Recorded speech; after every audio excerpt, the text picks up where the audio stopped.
It's My Nerd World, a Star Wars show. On this week's episode, Kathleen Kennedy wants to make Star Wars like James Bond? Kinda. Plus, Kathleen Kennedy and Dave Filoni talk about the future movies, including the post-Rise of Skywalker movie. It's going to be episode 10. And more details on Ahsoka on this week's show. Thank you so much for checking out the podcast.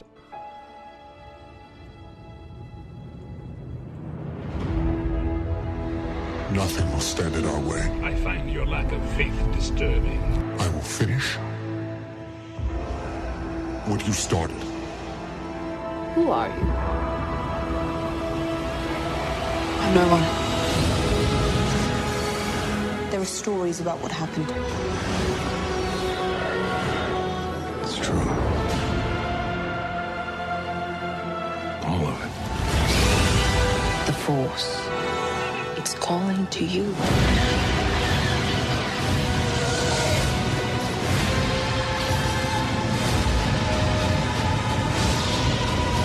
My Nerd World. Just let it in.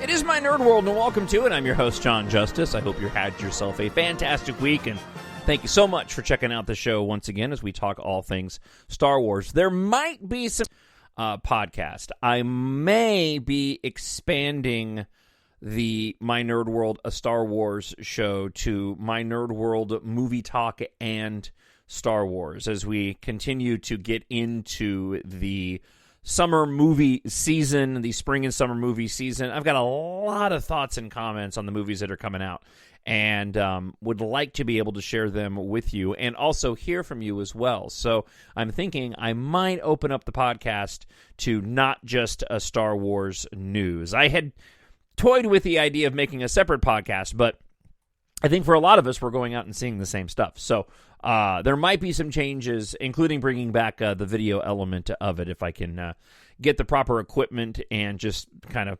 pencil out, or carve out is a better way to say it, carve out the time to do the podcast a little bit more extensively. For example, we went out and saw Guardians of the Galaxy Volume 3, which really resonated with my wife, Melinda, in a way that I wasn't expecting. She was kind of lukewarm on it on first watch, and then went and watched it. She went to go see it without me first, and then went and watched it with me and the rest of the family, and really enjoyed it more on a second watch, and it's really kind of stuck with her. So based off of that, and again, with more movies coming out that I'm planning on seeing that I want to talk about, I might be expanding the podcast a little bit. So just a bit of a heads-up programming note as we head into the Star Wars news for this week. We are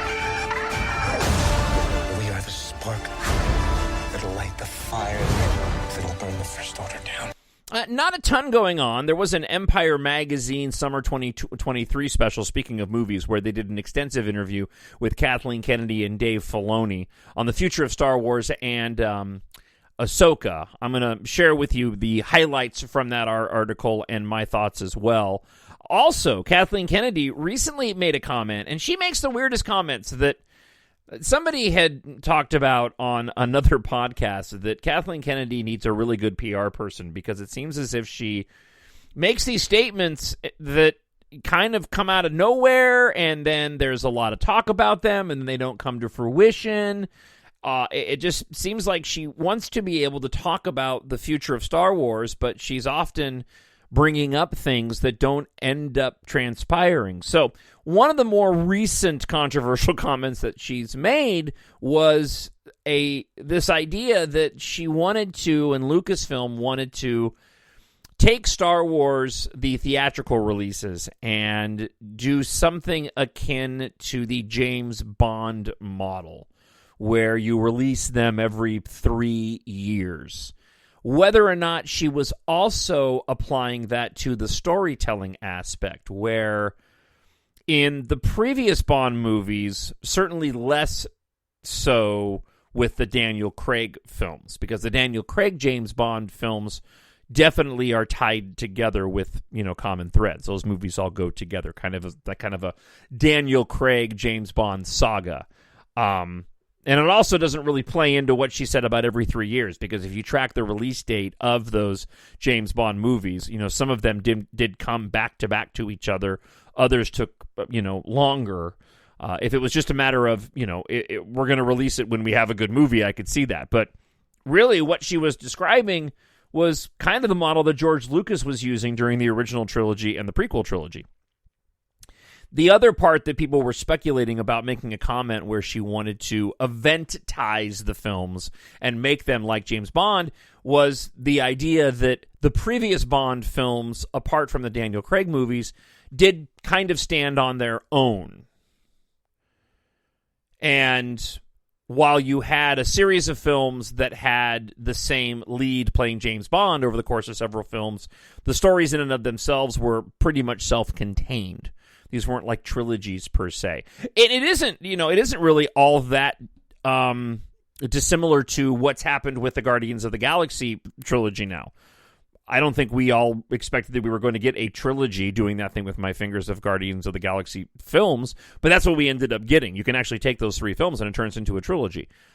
There are some through lines within the stories, but the stories in and of themselves are self-contained. So I just want to see them get a film made and put it up on the big screen. Right now I'm concerned because we have this writer's strike taking place, and I know that the insiders that I listen to on other shows don't think that this is going to impact the Star Wars content. I do think it could have an impact on the film simply because we know that the The Rise of Skywalker Daisy Ridley Rey film was supposed to be going into production here in the next, several months, and the writer on that film that replaced Damon Lindelof, I don't believe he's completed the script yet, and so he wouldn't be allowed to write anymore with the writer's strike going on. When it comes to the live-action shows, most of those are either already written and are still being produced or are in the can. So Andor specifically is one that they're almost done filming. Tony Gilroy, the writer and showrunner for that film, has left the production. They're down to the last few episodes. But all of those scripts are written already, so there shouldn't be any change in the release of Andor. Ahsoka's already done. We're getting that just in a couple of months. I believe Skeleton Crew is already written, and The Acolyte is almost finished as well. So those push us out into next year. So if there would be any delay because of the writer's strike, it would probably be beyond 2024 and most likely relating to the big screen releases. Real quick before I get into this interview with Kathleen Kennedy and Dave Filoni, I have been rewatching Andor, and I'm enjoying Andor a lot more on this full rewatch than I did the first time around. I don't know if perhaps my view of the show was tainted because of my expectation, or if it's because I'm able to watch the episodes back to back, not having to wait a week. That is probably a bigger factor as to why I'm enjoying it more on this rewatch. I watched the episodes more than once when they were first released, but knowing the story playing out, seeing it in its full context, and then being able to immediately start the next one after one ends, for me personally, makes a big difference in the nature of the storytelling with this show, and I am really enjoying it a lot more. If you were to ask me right now, if you could have one or the other, if you could have a Mandalorian Season 4 right now or an Andor Season 2 right now, which would you want? I would say Andor Season 2. I liked a lot about Season 3 of Andor. It really hit a lot of the Star Wars notes for me, but when it comes to the storytelling and overall quality and production of the show, Andor is really giving me the Star Wars that I want right now. So, but this changes a lot for me personally. I mean, my favorite films of the theatrical releases changes quite a bit, just depending on what I'm into at the time and what's going on in life. So, all right, let's get to this interview with Kathleen Kennedy and Dave Filoni. Kathleen Kennedy talking about Rey's movie. Some more details with this, which I thought was interesting. The First Order has fallen. The Jedi are in chaos. Remember, this takes place 15 years after The Rise of Skywalker. There's even a question of how many how many exist anymore, and Rey's building a new Jedi Order based on the text that she was given and that Luke imparted on her. Look, I already love this from the angle of what I've talked about many times on the show.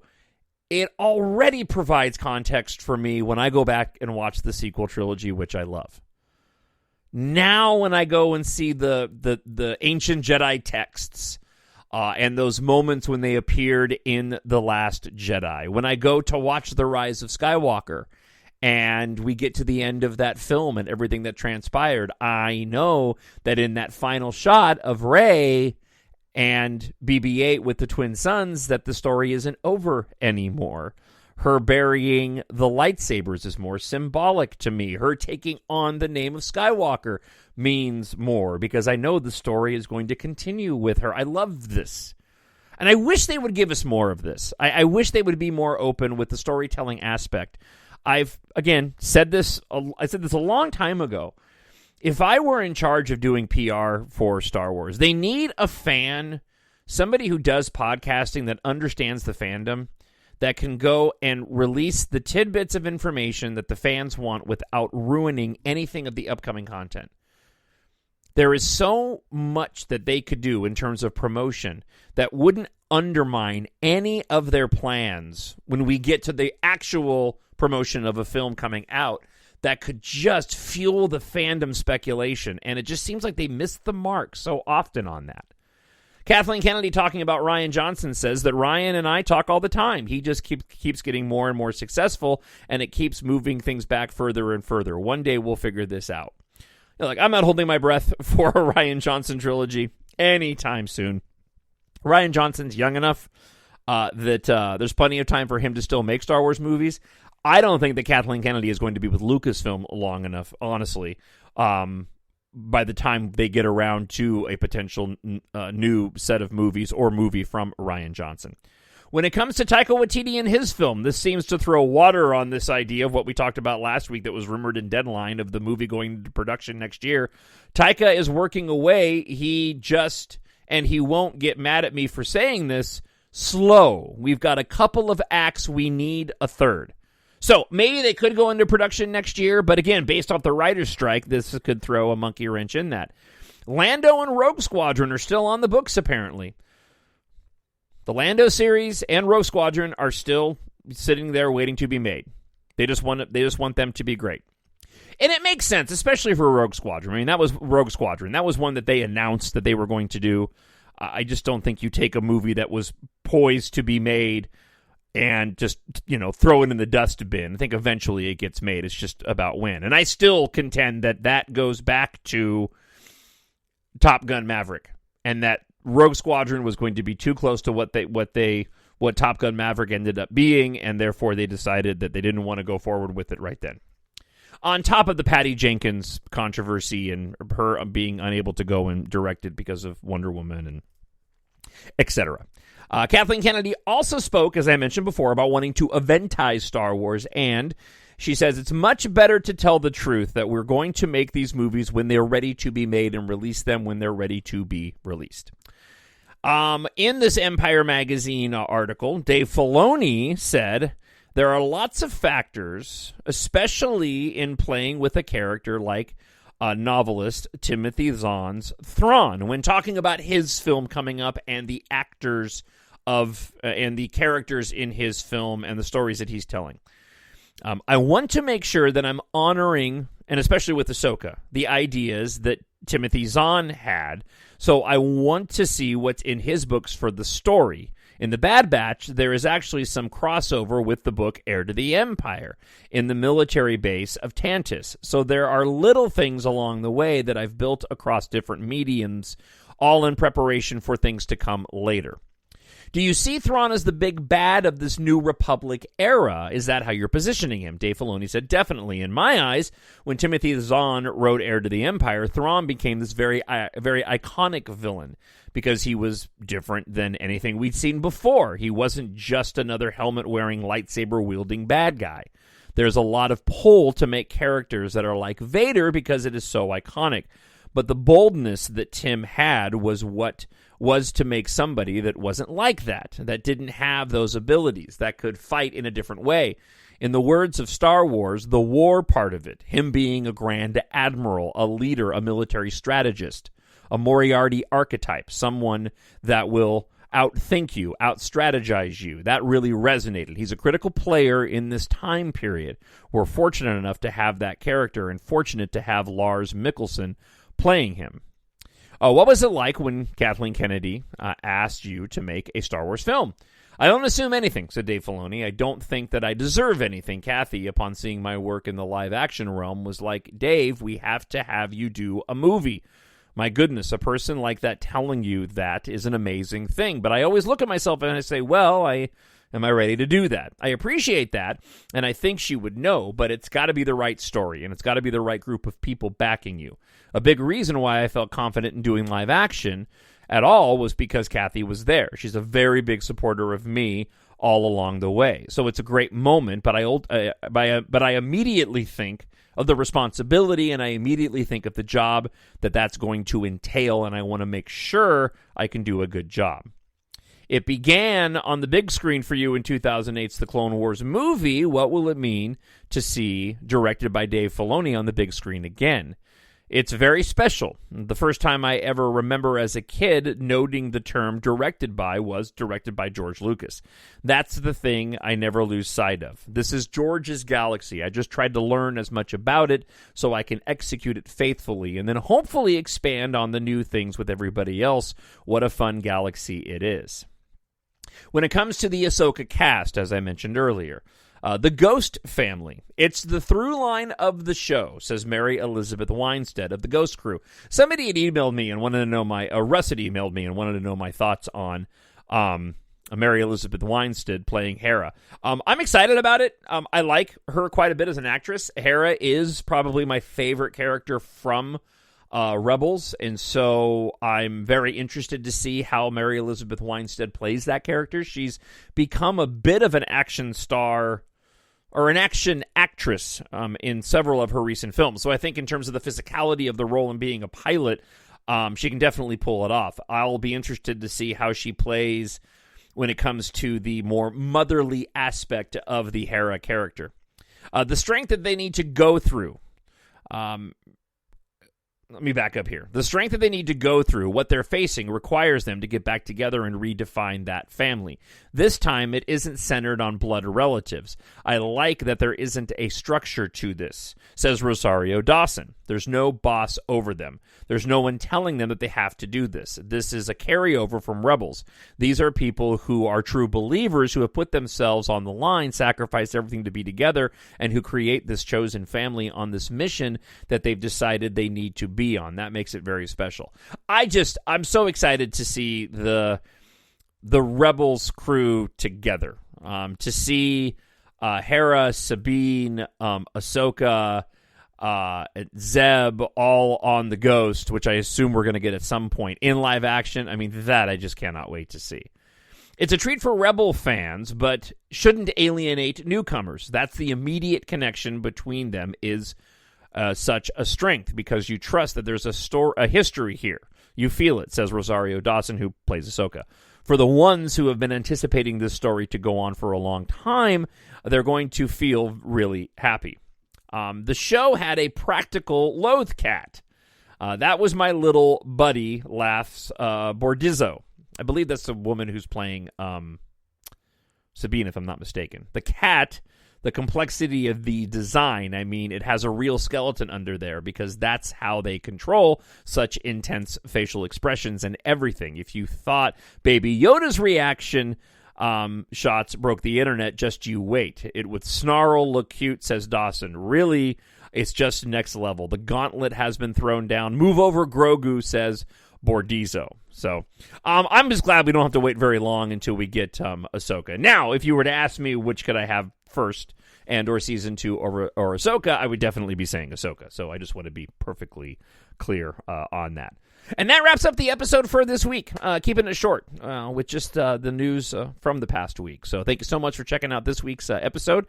As always, if you are a reader, I hope that you'll go and take a moment and check out my science fiction space opera science fiction adventure series, EMBARK. Written for adults, but great for ages 11 plus, available in ebook, paperback, hardcover, and audiobook. If you like science fiction space opera, which of course you do, you're listening to this podcast, and you like it to have action, a little bit of romance, EMBARK is perfect for you. Go on over to Amazon.com or mynerdworld.net, and you can check out the series. Follow a ragtag squadron of pilots and one reluctant hero on a journey of survival from Earth to the far reaches of space as they fight for humanity's future among the stars. So I hope you take a moment and go check out the series for yourself, a friend, or a family member. Until then, that would be next week.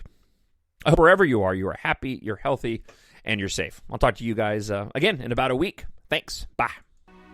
The Force will be with you, always. My Nerd World.